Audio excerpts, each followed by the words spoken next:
नमस्कार, मैं हूं देवांजलि मोइत्रा।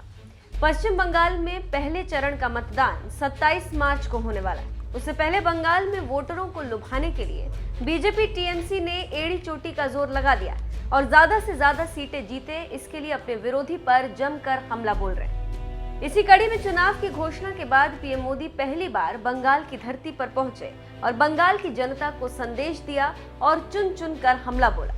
उन्होंने जनता से कहा कि बंगाल की निर्मम सरकार ने ओबीसी का हक छीना है।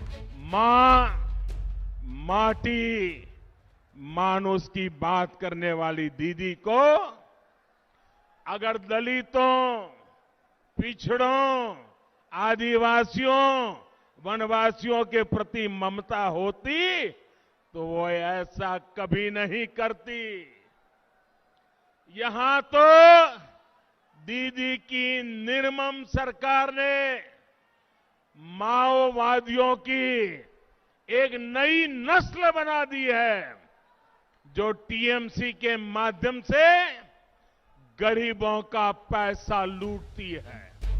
ममता बनर्जी पर हमला करने के बाद अब बारी थी अभिषेक बनर्जी की, जिनके ऊपर अभी हाल ही में सीबीआई और इनकम टैक्स का छापा पड़ा था। जबकि सीबीआई ने पूछताछ के लिए बुलाया था, पीएम मोदी ने निशाना साधते हुए कहा, कोयला माफिया, बालू माफिया, इन लोगों को किसका संरक्षण मिला हुआ है?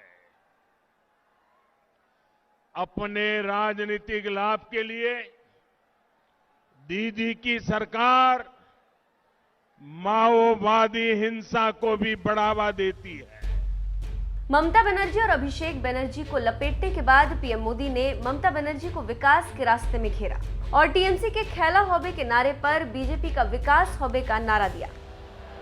टीएमसी के दिन अब गिनती के ही रह गए हैं और ये बात ममता दीदी भी अच्छी तरह समझ रही है और इसलिए वो कह रही है, खेला हो गए, खेला हो गए। जब जनता की सेवा की प्रतिबद्धता हो, जब बंगाल के विकास के लिए दिन रात एक करने का संकल्प हो, तो दीदी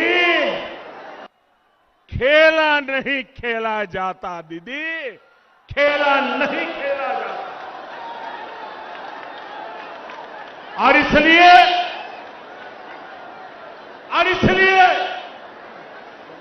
दीदी बोले खेला, बीजेपी बोले चाकरी होवे,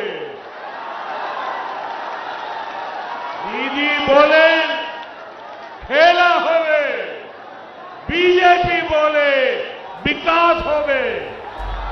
टीएमसी बीजेपी का मुकाबला जारी और सीपीएम और कांग्रेस किनारे बैठकर तमाशा देख रहे हैं। अब देखना होगा कि आगे क्या होता है और बंगाल की जनता किसको सरदार बनाती, ये तो 2 मई को पता चलेगा। लेकिन फिलहाल सवाल जवाब और आरोप प्रत्यारोप जारी।